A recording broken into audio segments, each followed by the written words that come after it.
I never believed in bad vibes until the night I worked alone at the Lakeview storage facility.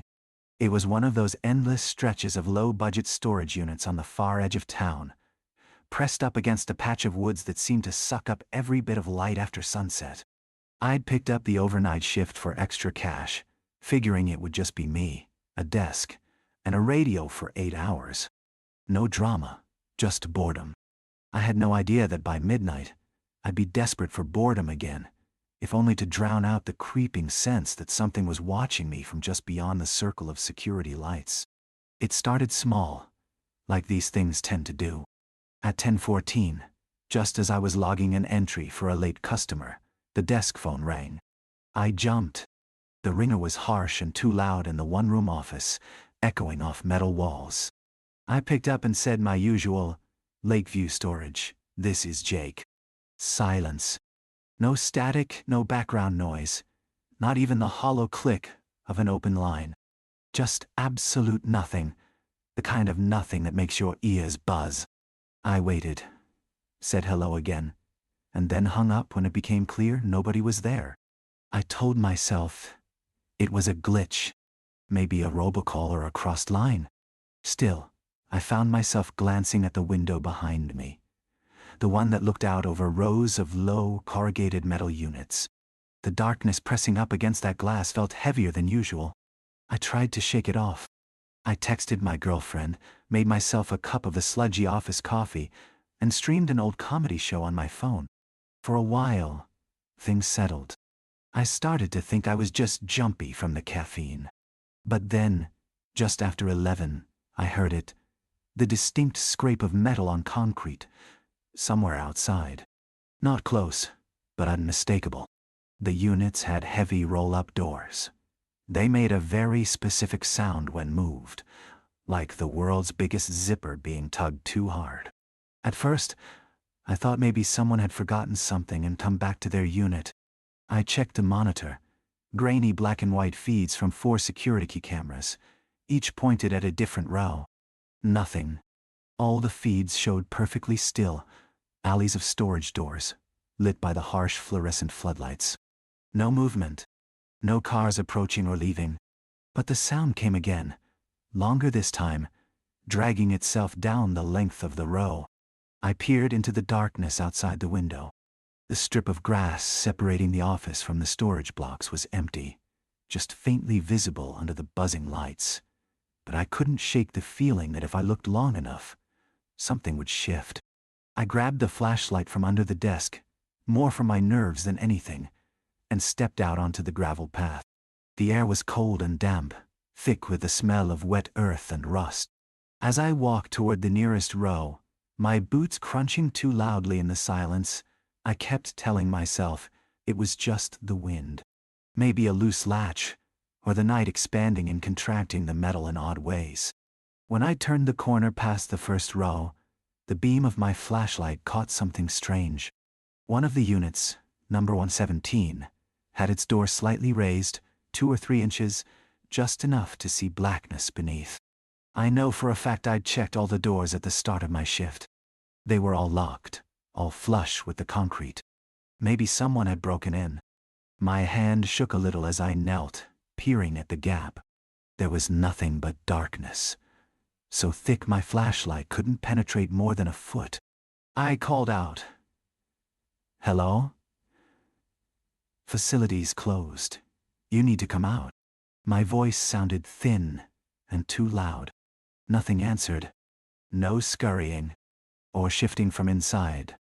Just a deep, swallowing silence that pressed right back at me. I reached out to touch the metal door, half expecting it to be icy, but it was strangely warm, almost feverish, radiating a throb that seemed out of place in the chill. I yanked my hand back, telling myself I was imagining things, maybe the heat from the security lights baking the metal earlier. Still, my mind started cataloging the oddities, the silent phone call, the scraping door, the warmth where there should be none. I forced myself to latch the unit shut, pulling it down with a grunt. The mechanism groaned, and for a split second I swore I heard something behind the door moving away, retreating deeper. But when I paused, holding my breath. There was nothing. Just the ticking pulse of my own blood in my ears. Back in the office, I locked the door out of habit. I tried to laugh at how jumpy I'd gotten, but the sound stuck in my throat. I checked the monitors again.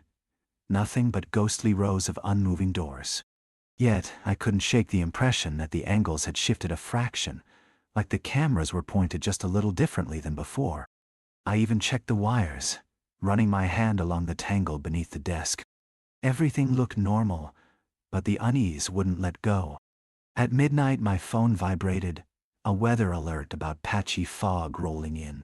I looked up, and sure enough, the glass in the office window was already blurring at the edges, condensation creeping like veins. Outside, the lights barely pierced the thickening mist, which pressed between the units and curled around the corners like it was searching for a way inside. That's when the motion sensor chime chimed. A soft, polite ding from the back hallway, where there shouldn't be anyone. I froze. For a moment, I wondered if maybe I'd left a door open, but no, I'd checked them all. Still, the chime had been definite. Not a malfunctioning beep, but a full-on alert, as if someone had walked right through the beam. I stood up so fast my chair scraped the floor, hot hammering, and grabbed the flashlight again. The back hallway was a short corridor with a mop sink, a supply closet, and the rarely used door out to the alley behind the storage blocks. I cleared my throat, calling out, "Hello? Facilities closed? If anyone's here, you need to announce yourself." My words sounded ridiculous, but the silence that followed was worse. I moved down the hallway, each footfall echoing in the cramped space. The air back here felt different, thicker, tinged with a musty metallic tang that made me want to cover my nose. I checked the supply closet first. It was empty, cleaning supplies undisturbed. I moved to the exit, shining my light over the handle. The door was still locked. Steel bolts slid tight, but the metal rattled faintly under my hand, as if it had just been closed a heartbeat before I touched it. That's when I noticed the condensation on the window and the door.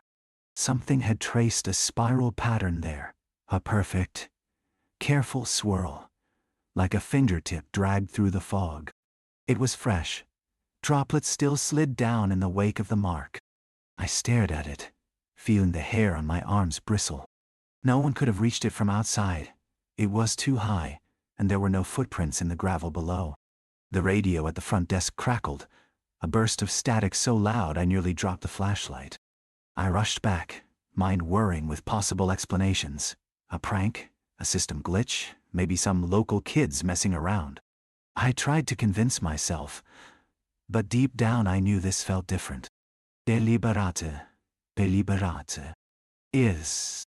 Reached for the radio, but before I could touch it, the static cut out. In the hush that followed, I realized I could hear something else. Faint at first. A soft scraping, then a shuffling, as if something was moving across the gravel outside the office. I flicked off the interior lights, plunging the room into darkness, except for the bluish glow of the monitors. My breath sounded ragged, too loud. I forced myself to kneel below the window, peeking just over the sill. The floodlights in the lot were choking in fog, making everything look underwater. At first, nothing moved. But then, near the edge of the security light where it bled into the woods, I saw a shape. Not someone, exactly. More like a shadow, tall and thin, with angles that didn't make sense. It hovered beside Unit 117, the one I'd locked, as if studying it. I blinked, tried to clear the moisture from my eyes, but the shape was still there. It moved, jerky, stuttering, as though frames were missing from reality itself. Each time the security light flickered, it was closer to the office.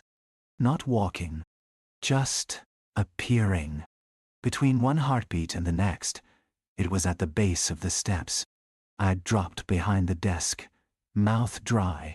I fumbled for my phone, intending to call someone, anyone, but the screen was black. Wouldn't turn on, no matter how long I held the button.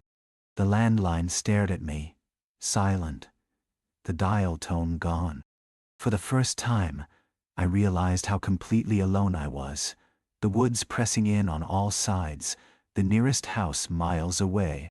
The front door's handle twitched, just once, a gentle test. I held my breath, not daring to move. My eyes flicked to the monitors. The camera showed only static now, gray snow hissing across every feed. I pressed myself tighter to the floor, telling myself it was just some trick of the fog, a drunk who'd wandered in from the highway. Anything but what my gut screamed. The door rattled again, harder this time, as if whoever, or whatever, was out there had grown impatient. The whole office vibrated, the fluorescent bulb above me flickering in time with the pounding. Then, as suddenly as it started, the noise stopped. Silence. For a few long seconds I didn't dare move. I forced myself to peek up. The window was completely fogged over, except for one spot, perfectly clear, about the height of my eyes. I stared into the glass, and that was when I realized with a sick twist that I could see the room reflected back, but not myself. The chair, the desk, the coffee mug, all there. But where I should have been was just empty space, nothing but the shadow of the chair. I jerked back, heart slamming. The radio hissed to life, a low, distorted voice whispering my name. My real name, not the one on my badge. It repeated it, again and again, each syllable stretched, warping, until it didn't sound like a human voice anymore. I covered my ears, but the sound burrowed straight through. In desperation, I grabbed the heavy flashlight and backed toward the supply closet. I wedged myself inside, pulling the door shut with shaking hands, sitting in the inky blackness, pressure building in my chest. My mind ran in circles. I tried to focus on the world outside this tiny closet. The damp smell of mop water, the scratchy bristles against my arm, but the pounding in my head drowned everything out. I could hear movement in the office now, slow and deliberate. Drawers opening and shutting, the chair spinning on its wheels, as if someone was searching for me, certain I should be there. Then, footsteps.